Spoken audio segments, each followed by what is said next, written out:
Shalom Elohimers, tayangan ini hanya berisi khotbah pada ibadah. Segmen lain dalam ibadah tidak termasuk dalam tayangan ini.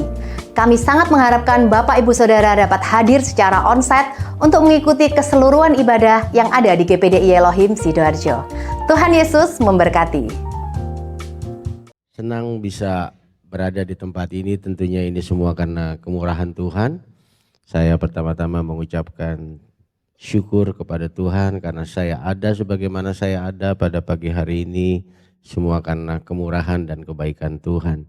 Dan juga kepada Bapak Gembala dan Ibu Gembala, saya memanggilnya Om Franklin dan Tante Nina.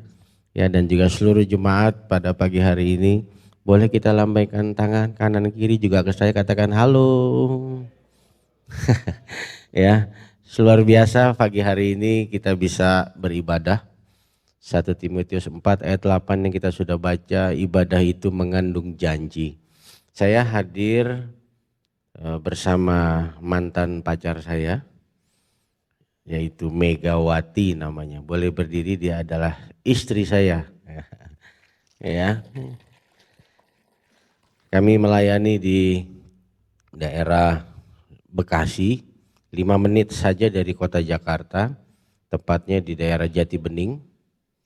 Dan saya mengembalakan sebuah sidang di situ, dan juga Tuhan memberikan kepercayaan kami untuk merintis sebuah sekolah dari tahun 2000, sekolah TK, SD, SMP, Kristen Citra Anak Bangsa yang sudah berdiri selama 26 tahun.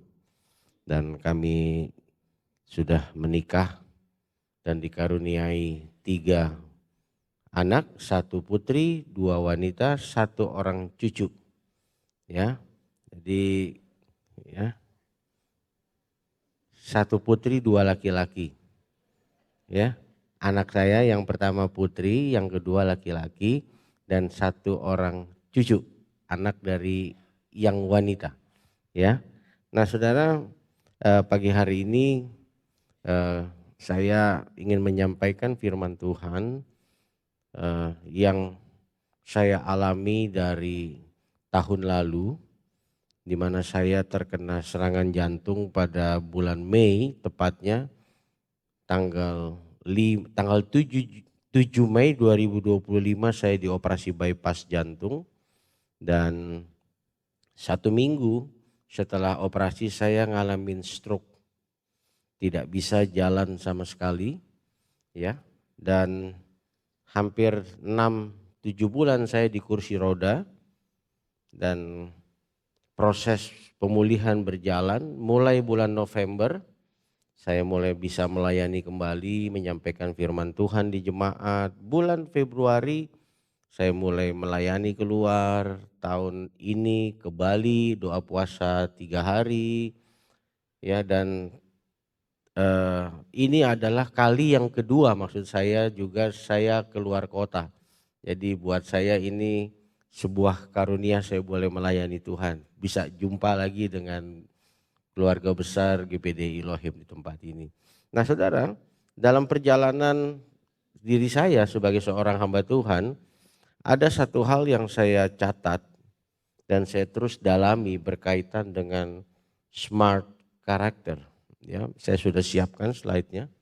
Ya, smart character, yaitu bagaimana kita berespon kepada kebenaran. Orang yang cerdas pasti orang yang mau berespon benar saat situasi tidak benar. Saat orang-orang di sekelilingnya menjatuhkan, membuang dia. Saat tekanan hidup begitu rupa. Kalau bicara tekanan, minimal kita ada 5 area. Keluarga, keuangan, kesehatan, kerohanian kita bagaimana hari ini, dan karakter kita. Nah, karakter itu muncul bukan pada saat situasi normal. Itu temperamen namanya. Tapi karakter kita yang sesungguhnya itu akan terlihat, terekspresi saat situasi tidak baik-baik. Itu siapa kita, itulah di situ. Nah, saya mengalami sesuatu yang saya tidak prediksi atau unpredictable. Saya tidak tahu kenapa penyebab saya harus mengalami sakit, saudara. Lumpuh. Itu tekanan yang luar biasa. Dan ini berdampak kepada istri yang harus merawat saya. Dia juga ngalamin proses yang luar biasa merawat pria. Tanda kutip ya. Cinta yang sesungguhnya itu dibuktikan bukan saat kita sehat. Betul bapak-bapak, ibu-ibu yang sudah menikah? Bagaimana kalau istri atau suami sakit seperti dia harus merawat saya 9 bulan. Rewel. Pengennya dijewer katanya. Maunya ini, maunya itu, gimana orang tidur aja susah saya. Wah, tapi dia melayani, menguatkan. Itu proses buat dia. Nah, itu respon dia sebagai seorang istri. Nah, saudara, dalam konteks smart character ini, saudara, kita mau melihat dari sudut pandang bagaimana kita meresponi firman. Orang yang cerdas secara spiritual adalah orang yang mau melakukan firman, bukan cukup mendengar firman. Yang setuju bilang amin. Matius 7 ayat 24. Dikatakan apa, saudara? Orang yang mendengar dan melakukan disebut bijaksana atau smart character. Tapi orang bodoh, bukan saya yang ngomong ya. Firman Tuhan berkata, orang yang bodoh adalah orang yang hanya mendengar tapi tidak melakukan. Nah, saudara mau smart character atau sebaliknya? Saya percaya saudara firman Tuhan itu akan mengubah hidup seseorang. 2 Timotius 3 ayat 16.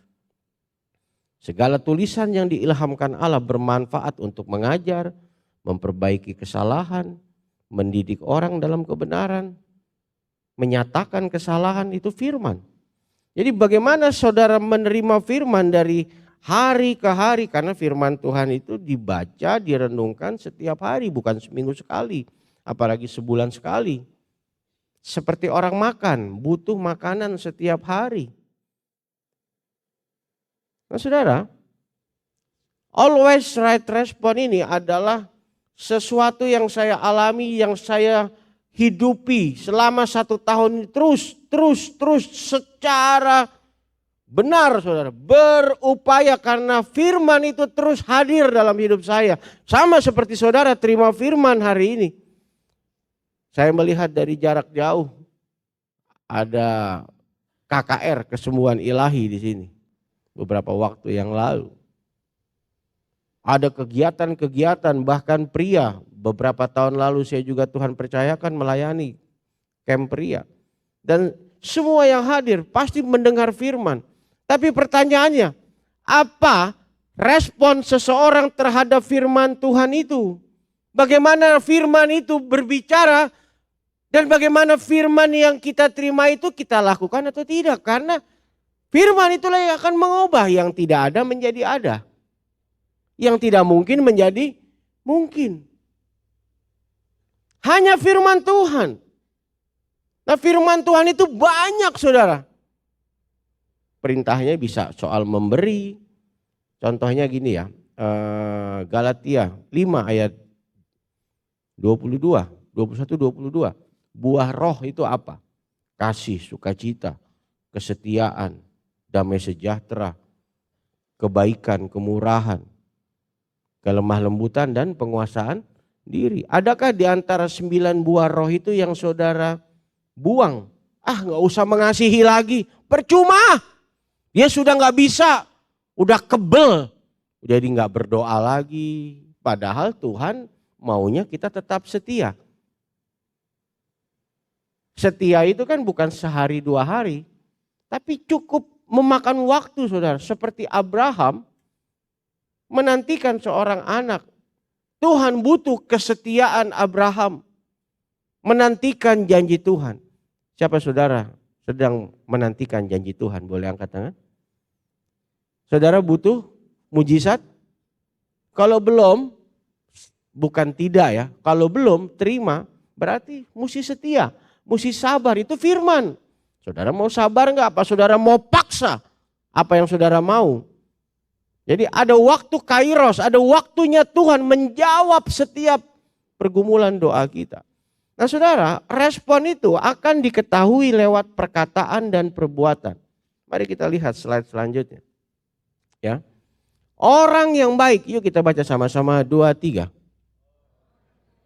Mengeluarkan yang baik. Lalu orang yang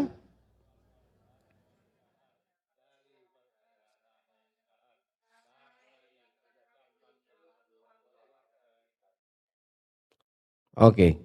Orang yang baik diketahui lewat apa? Lewat dalamnya. Dan itu bukan pekerjaan manusia. Tuhan yang tahu hati dan pikiran kita. Mari kita lihat di slide pertama, saya sudah siapkan sebuah gambar sebenarnya. Ya.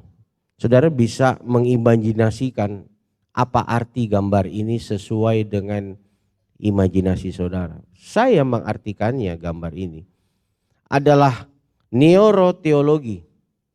Yaitu ketika logika bertemu dengan kebenaran, respon kita seperti apa? 5 roti dan 2 ikan. Apakah mungkin bisa memberi makan atau cukup dimakan oleh 5.000 orang laki-laki? Belum wanita, belum anak-anak. Kok anak-anak?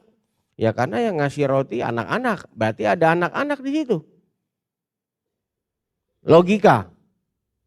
Saudara jawab dengan logika ya. Ini kita tes. Ya, saya waktunya nggak banyak soalnya. 5 roti dan 2 ikan. Apakah jawaban jemaat GPDI Elohim 5 roti dan 2 ikan cukup memberi makan 5.000 orang? Jawab dengan hitung-hitungan logika, betul nggak? Cukup nggak? Siapa yang bilang cukup? Itu berarti yang jawab logika. Tapi kebenarannya di dalam Yesus yang tidak mungkin menjadi mungkin. Itu yang harus kita renungkan. Bagaimana gambar ini ketika saudara berjumpa dengan Kristus dan Kristus menyampaikan kebenaran, saudara percaya nggak kepada firman Tuhan? Saya semangat karena saya ngalamin ini saudara.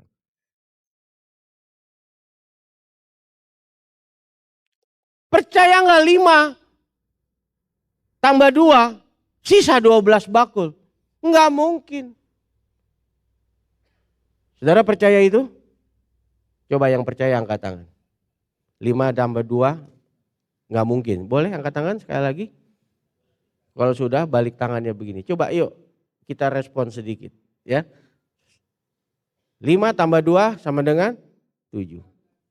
Tidak mungkin kasih 5.000, tapi sisa 12 bakul. Coba yang percaya hitungan ini, angkat tangan, sudah. Terus balik tangannya. Terus pegang jidatnya. Oh begitu ya, gitu. Udah. Gitu aja dulu. Gitu aja dulu.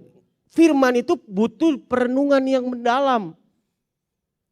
Berapa kali kita jumpa dengan Yesus terhadap permasalahan kita. Dan Tuhan berfirman, ampuni. Jangan kecewa. Jangan dendam. Jangan iri hati. Perbuatan daging telah nyata anakku. Percabulan. Iri hati. Perselisihan. Jangan berantem. Firman terus datang. Tapi kita memilih tetap berantem. Akhirnya di rumah gak ada damai sejahtera, itu pilihan. Semua kita yang pilih karena Tuhan memberikan kepada kita free will. Atau mengelola kehendak bebas itu diberikan kepada kita. Ya, lanjutnya. Mari kita akan lihat gambar bagaimana ya ini. Ini seperti perbendaharaan hati. Yang di dalam ini berbahaya saudara, yang di area bawah. Karakter dan temperamen. Kenapa orang bisa membunuh? Karena hatinya nggak beres. Kenapa orang berpikir mencuri? Karena dia punya keinginan sama seperti Yudas Iskariot yang kepingin membelit sebidang tanah, Alkitab katakan di kitab Kisah Para Rasul. Ternyata uang hasil kejahatan itu dibelikan sebuah tanah sama si Yudas. Siapa di sini lagi kepingin punya ini, punya itu di pikiran, andai kata, ada lagunya kan? Andai aku jadi orang kaya. Wow, itu masuk. Gimana caranya kaya? Yang dipikirin apa? Kayak Mbah Surip kan? Bangun lagi, tidur lagi. Bangun lagi, tidur lagi. Yang dipikirin gimana punya cien. Sikut kanan, sikut kiri, tipu kanan. Itu adanya di dalam, nggak kelihatan. Yang kelihatan itu cuma 5% pengaruhnya. Jadi banyak orang hanya memperlihatkan yang baik. Tapi Tuhan konsen bukan apa yang dilihat manusia. Tapi Tuhan fokus kepada yang tidak dilihat. Tapi ada di dalam pikiran hati. Itu yang Tuhan mau ubah. Tepuk tangan buat Tuhan Yesus. Itu yang Tuhan mau ubah dalam hidup saya dan saudara. Selanjutnya saudara. Selanjutnya. Ini saya akan bawa tentang kisah Abraham. Satu ketaatan lebih berharga dari 1000 doa. Saudara mau berdoa. Saudara mau berupaya apa saja. Tapi kalau saudara nggak taat satu saja sama apa yang Tuhan mau. Saudara nggak beres di hadapan Tuhan. Sekarang fokus saya saudara, bagaimana saya beres di hadapan Tuhan itu penting untuk saya. Saya benar, saya dinilai oleh Tuhan, bukan manusia yang menilai saya. Tapi Tuhan menilai saya.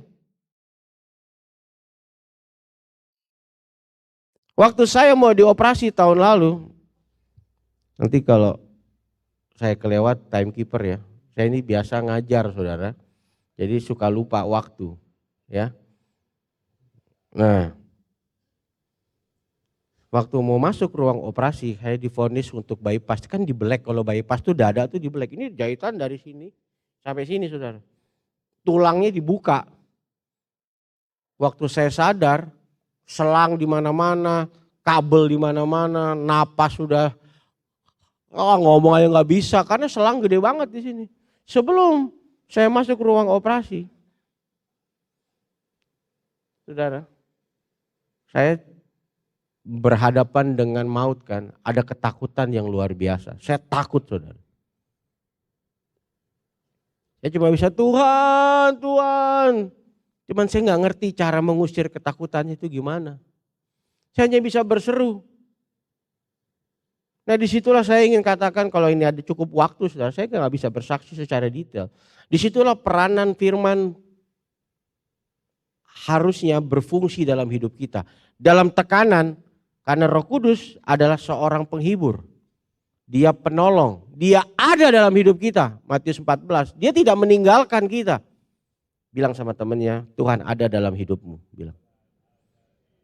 Firman Tuhan itu kan kita dengar, dia tertanam. Ibrani 8 ayat 10, aku menaruh hukumku kepada akal budi mereka dan menuliskannya dalam hati mereka. Jadi Tuhan itu adanya di mana? Dalam hati dan pikiran kita.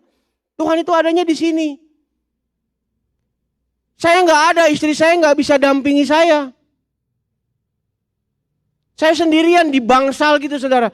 Situ ada tulisan ruang operasi. Takut.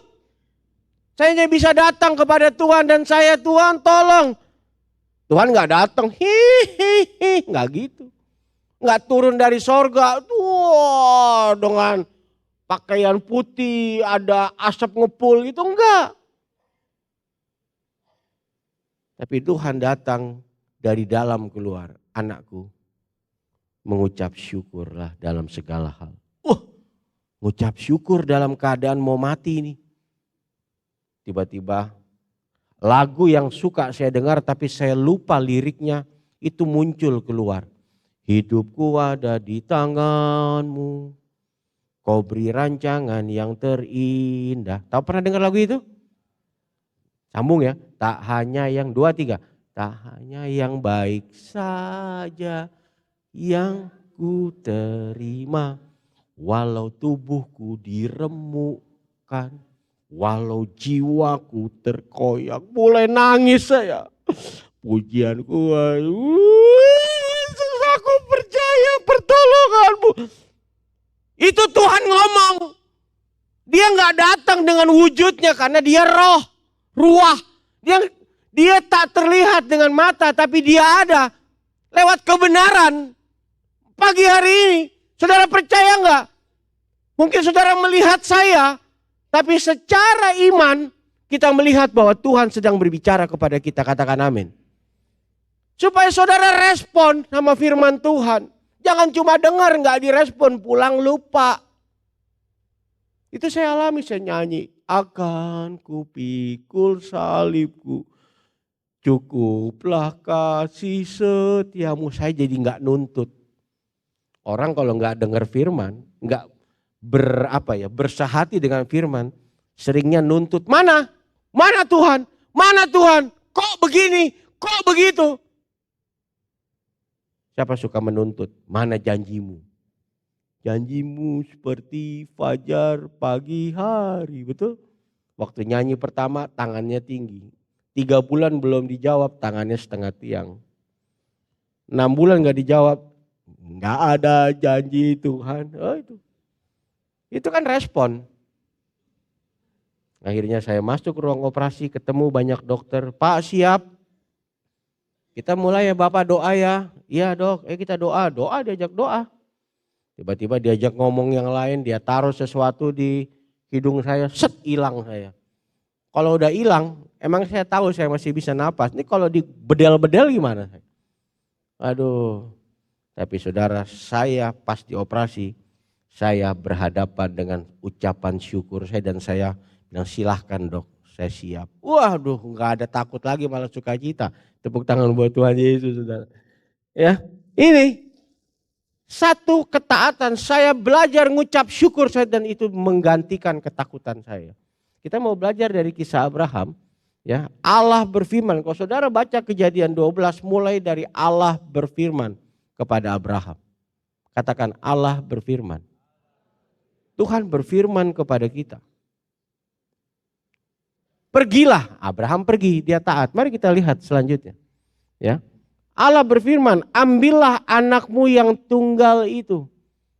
Dan Allah, Tuhan meminta semua yang kita kasihi itu apa? Dia minta saat itu, ambillah anakmu yang tunggal itu yang engkau kasihi, yakni Ishak, pergilah ke tanah Moria dan persembahkanlah dia di sana sebagai korban bakaran pada salah satu gunung yang akan kukatakan kepadamu. Yang Tuhan minta pasti sesuatu yang sangat kita kasihi hari-hari ini. Tadi offering message menyampaikan kita belajar memberi yang terbaik dari apa yang kita punya.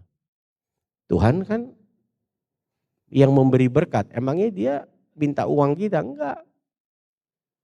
Saudara jangan salah pikir, coba pegang lagi, enggak ya. Jangan pikir Tuhan minta uang kita, Tuhan minta hati dan pikiran kita. Kalau hatimu fokus kepada Tuhan, maka engkau akan memberi yang terbaik buat Tuhan. Itu pikirannya dulu sama hatinya dulu benar, baru tindakannya benar. Nah, Tuhan minta yang dikasihi Abraham, anaknya. Logika enggak? Hah? Bapak bunuh anak dong. Tapi apakah Tuhan seperti itu? Tuhan sedang menguji Abraham. Orang kalau mau next level dalam tingkatan SD, SMP pasti lewat ujian. Saudara mau next level? Mau terima berkat lebih besar? Bilang sama kanan kirinya, lewat ujian. Enggak mungkin enggak ada ujian. Betul enggak? Mesti lewat ujian. Enggak simsalabim. Dikasih berkat 1 triliun misalnya. Mau buat apa malah binasa. Tuhan harus persiapkan kita. Saya senang loh kalau ngomong persiapan. Saudara lagi dipersiapkan sama Tuhan untuk terima berkat besar. Tepuk tangan buat Tuhan Yesus. Saudara ini lagi dipersiapkan, yang sabar. Ikuti caranya Tuhan. Mau robah suami gak bisa. Hai istri, jangan kepang-kepang rambut, Tuhan bilang. Dandananmu adalah manusia batinia. Karena istri yang benar kelakuannya akan memenangkan suaminya tanpa perkataan, itu firman Tuhan loh. Betul bapak-bapak? Bapak-bapak rindu ngelihat istri-istri, gak begitu betul? Istri itu, begitu juga istri membutuhkan seorang suami. Hai suami, kasihilah istrimu, hormatilah dia. Jangan berlaku kasar atas dia. Istri mulai, wow betul pak, betul itu pak. Iya, ini kalau bicara keluarga seru saudara, serius. Kasus-kasus keluarga mengerikan, saya gak punya waktu ya. Nah saudara, Allah berfirman, lalu yang kedua, selanjutnya, responi besoknya gak pakai tunda, keesokan harinya, pasti Abraham ngomong sama si tante Sarah. Sar, ini Tuhan ngomong begini. Saya ngomong sama istri saya. Akhirnya mereka sepakat, ya sudah kalau punya Tuhan kita kembalikan untuk Tuhan. Makanya Abraham berangkat dengan segala pergumulan dia. Dia ambil keledai, dia panggil Ishak, dia belah kayu, wah dia siapin semua untuk Tuhan. Saudara kalau cinta Tuhan, saudara akan bayar harga untuk Tuhan, bukan untuk manusia. Kolose 3 ayat 23, apapun juga yang kamu perbuat, perbuatlah itu seperti untuk Tuhan, bukan untuk manusia. Semua yang kita lakukan, kita lakukan untuk Tuhan. Ini Abraham lakukan. Yang ketiga, sudah terima firman, respon. Yang ketiga adalah percaya kepada firman. Ya, tolong filmnya disiapin ya. Saya sudah mau selesai saudara. Ya, percaya firman Tuhan. Abraham bilang Tuhan yang akan menyediakan. Saudara percayakah Yeremia 29 ayat yang ke-11 bahwa Tuhan menyediakan kepada kita bukan rancangan kecelakaan. Amin. Tapi rancangan damai sejahtera dan hari depan yang penuh dengan harapan. Itu yang Tuhan rancang, tapi kita harus ikut. Itulah yang Tuhan rancang buat Abraham. Nanti keturunanmu akan seperti bintang. Saat itu belum ada. Bahkan yang satu ini diminta sama Tuhan.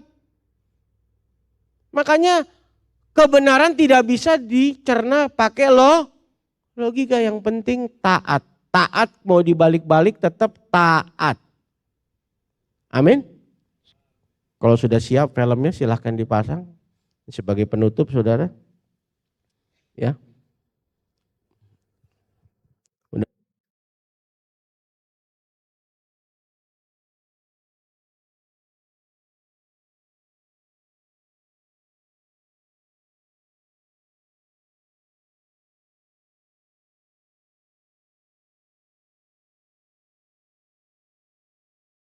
Bapak yang mau mempersembahkan anaknya di atas mezbah korban bakaran. Dengan kepedihan, dengan pergumulan Abraham. Saat itu ya ampun Tuhan, anakku mau diminta. Anak satu-satunya firman Tuhan bilang. Anak yang dia cintai.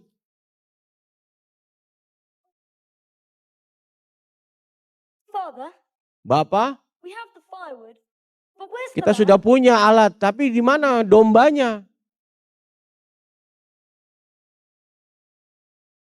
The Lord will provide a sacrifice, my son. Orang yang dipenuhi firman akan berkata, Lord will provide. Tuhan akan menyediakan. Itu perkataan firman saudara. Mereka membangun mezbah. Bring the wood.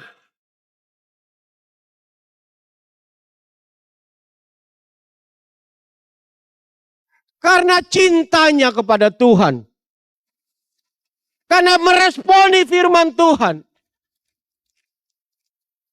Abraham terus melangkah. Dia respon. Dia beriman. Dengan kepedihan dia ambil anaknya. What are you doing? Dia ikat anaknya. Bapak, apa yang kamu lakukan? You're hurting me, Father. You hurt me. Kau menyakiti aku. You must trust in God.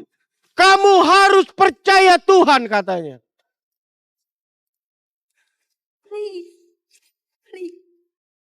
Abraham ambil pisau itu. Father. Forgive me.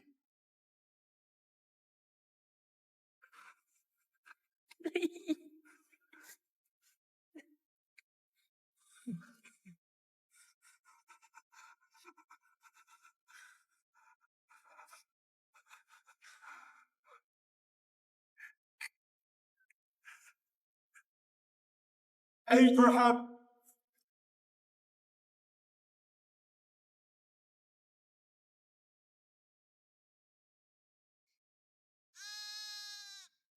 Inilah lambang dari Kristus, domba yang dikorbankan untuk pengampunan dosa kita.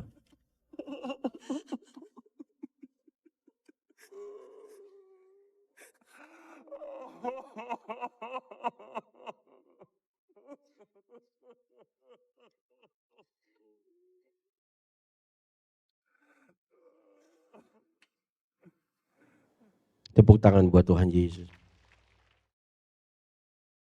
Karena respon kepada firman, kita hari ini hidup dalam perjanjian kekal karena bapa leluhur kita yaitu Abraham. Galatia 3 ayat 29. Siapa menjadi milik Kristus, ia adalah keturunan Abraham dan berhak menerima janji. Janji Tuhan buat kita semua. Amin. Apa itu janji Tuhan? Semua, katakan semua. Semua yang kita butuhkan itu Tuhan sediakan. Saya percaya pagi hari ini Tuhan hanya minta satu kepada kita. Lakukan kebenaran firman yang kita terima dari Tuhan. Bukan cuma mendengar. Mungkin kau pulang akan menemui banyak permasalahan. Tapi apa yang Tuhan mau, itu yang kau lakukan. Puji nama Tuhan. Tuhan Yesus memberkati kita semua. Kita mau nyanyikan satu buah lagu.